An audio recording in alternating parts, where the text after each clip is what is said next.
Today, we are about to discuss the content and contextual analysis of Alfred McCoy's Philippine Cartoons, Political Caricature of the American Era of 1900 to 1941.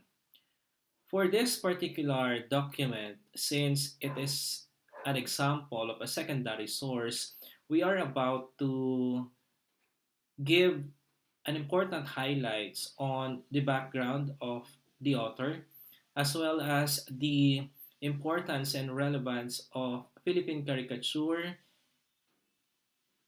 and cartoons into our history. When we say political cartoons and caricature, these are a rather recent art form which veered away from the classical art by simply exaggerating human features and focusing upon at its subject.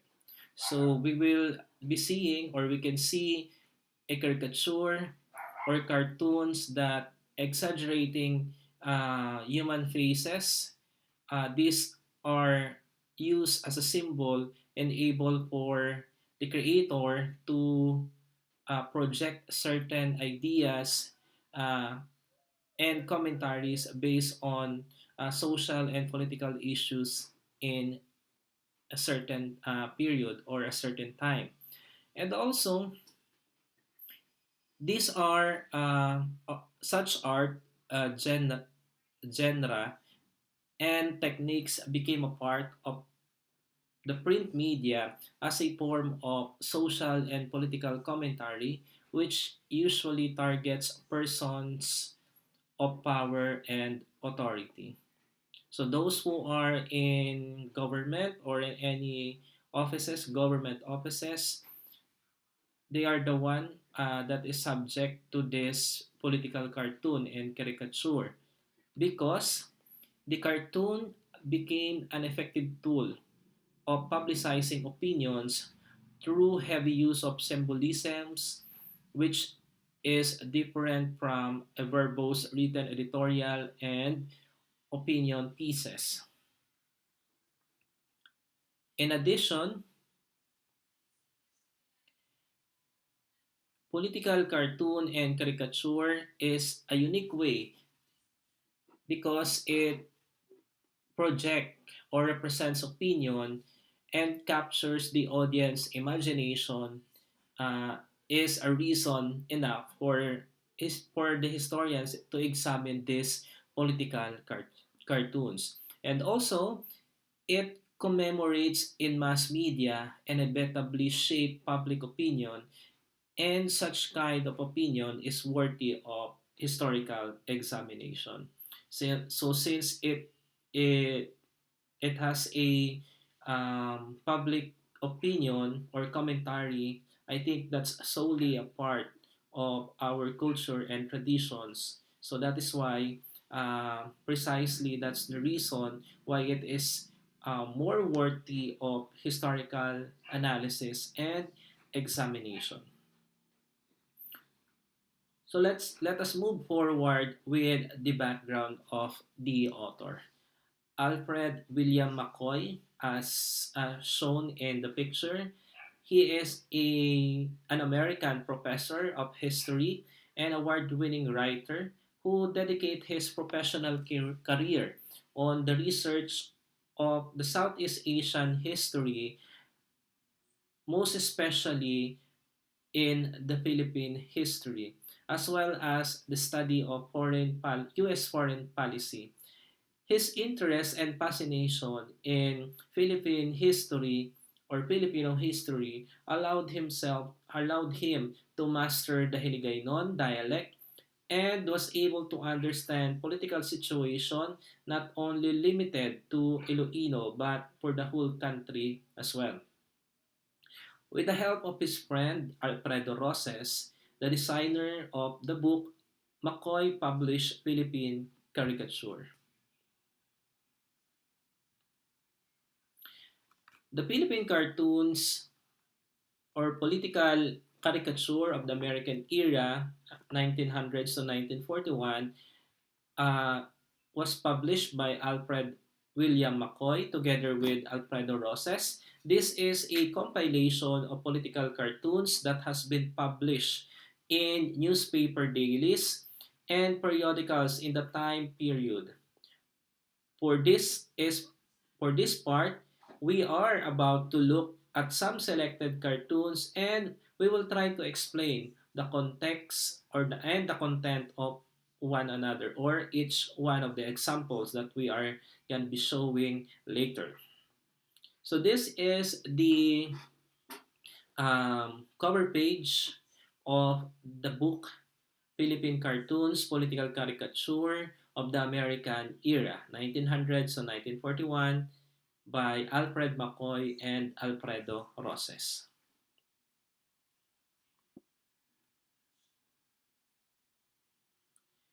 The Philippine Cartoons is a compilation of editorial cartoons, 377 editorial cartoons and caricature that was made by various Filipino artists that tackles the situation during the occupation of the American in the Philippines dated 1900s to 1941. So we are now moving forward to the first example of the said political cartoon and caricature. The first one is entitled A Public Post is Not a Hereditary Crown. In this example, we are it It was published in The Independent on May 20, 1916. The cartoon shows a politician from Tondo named Dr. Santos who happens to pass his crown to his brother-in-law, Dr. Barcelona. There was also a presence of a Filipino guy as depicted wearing a salakot and barong Tagalog. This Filipino guy was trying to stop Dr. Santos by telling him to stop giving the crown to Barcelona because, in the first place, it is not his to begin with. The next example is entitled War Against the Speculators. So, as this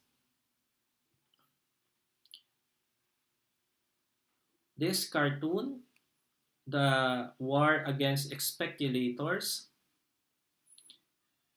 shows a commentary to the workings of Manila Police that period. It was first published in The Independent on June 16, 1917, and it was drawn by Fernando Amorsolo. A man wearing a salakot labeled to be as Juan de la Cruz was grabbing the officer, telling him to leave the small-time pickpockets and thieves and turn to at the great thieves instead. The third example is entitled Colorum. It was a commentary on the unprecedented cases of colorum automobiles in the city streets. The Philippine Free Press published this commentary when fatal accident involving colorum vehicles and taxis occurred already. So the problem of colorum is also a problem way back during the American era. So as of today, as we could see in our society in the streets, we could see also the presence of colorum vehicles in our streets and in our country in totality or in as a whole. The fourth example is what we call the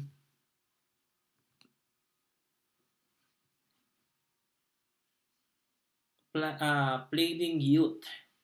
So the Flaming Youth depicts It is a cartoon depicts a cinema. A blown up officer was at the screen saying that couples are not allowed to neck and make love in theater. Two youngsters look horrified while an older couple seemed amused. So this was an eye opener during the American era since we were introduced into the concept of freedom and democracy. Much of our young people way back then needs to be more educated in terms of showing affection in the public places. So they will warned by the officers to do not do such thing in public places.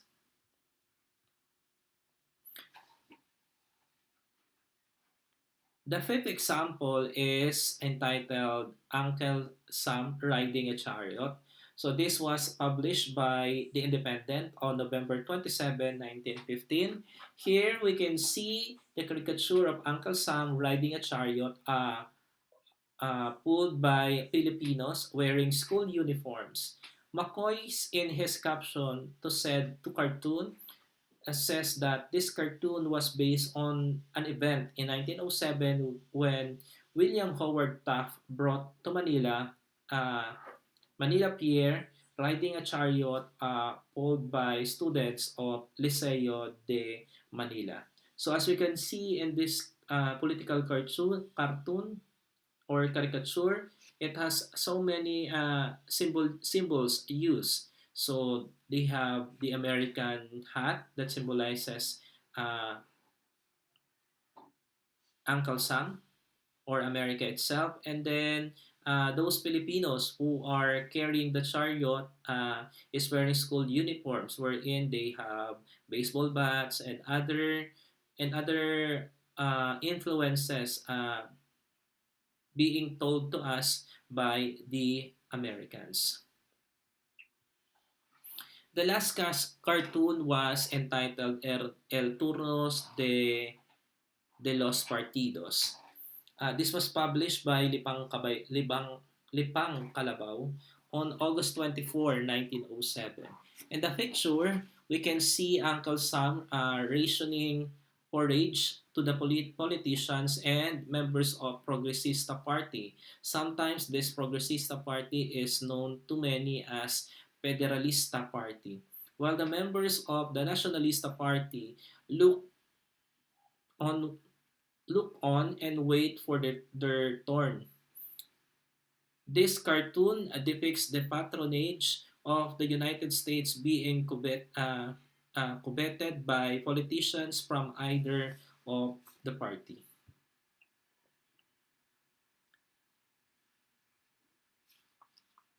Moving forward to the analysis of the political caricature during the American period. First, the transition from the Spanish colonial period to American occupation period demonstrated different strands of changes and shifts in culture, society, and politics. So we could conclude or we could say that the result of the transition from Spanish culture to American culture has brought so many changes in terms of Philippine culture, society, and politics. Second, the selected cartoons illustrated not only the opinion of certain media outfits about Philippine society during the American period, but also paint a broad image of society and politics under the United States.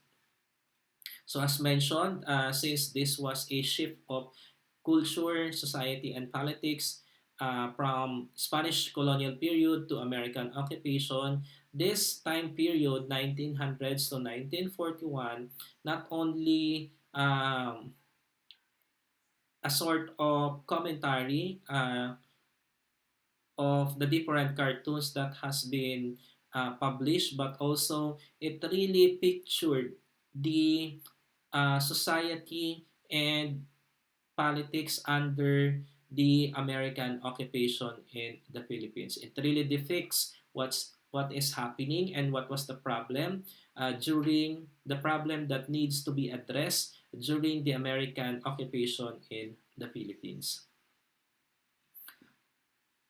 Third, the transition from Catholic-centered Spanish Filipino society to an imperial American assimilated one, and its complications were depicted in the cartoons. So there was a struggle of um, shifting of culture, I guess. So from a Catholic-centered, meaning prior to the American occupations, in the country, Filipinos are known to be conservative, but due to the uh, American culture that has been introduced to our country, so the liberal ideas that has coming in is somehow different to the conservative way that we were into. So that is why there is a complication of transition between Catholic-centered Spanish-Filipino culture to American imperial um, occupation in the Philippines. And lastly, the cartoons are also illustrated the conditions of poor Filipinos in the Philippines, now governed by the United States. From the looks of it, nothing much has changed. So although there is a change of colonizers from the Spaniards to Americans, we could also see from the different cartoons and caricature that their main um, concept in producing such cartoon and caricature was for them to be able to relay or convey the message that or the conditions of the poor Filipinos in the Philippines. Sometimes it was being neglected by the colonizer, but since this caricature has been an outlet and able for them to have a public commentary on different aspects of society, they were able to to see, or they were able to relay and convey message that conditions of the Filipinos, most especially those poor Filipinos, was given highlights through these cartoons and caricature. In conclusion, we could say that each individual caricature recorded national attitudes towards the coming of the Americans as well as the changing times. It also clarified historical information and served as an eye-opener to the realities that has been experienced by the people under the American occupation. In addition, the book reflected anti-American sentiments in condition to condemnation of the ruling class, which gave us a glimpse of the Philippine society during the American era.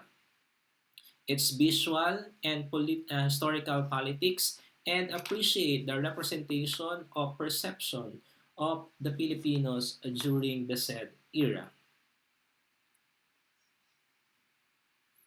Thank you once again for listening. This has been your instructor.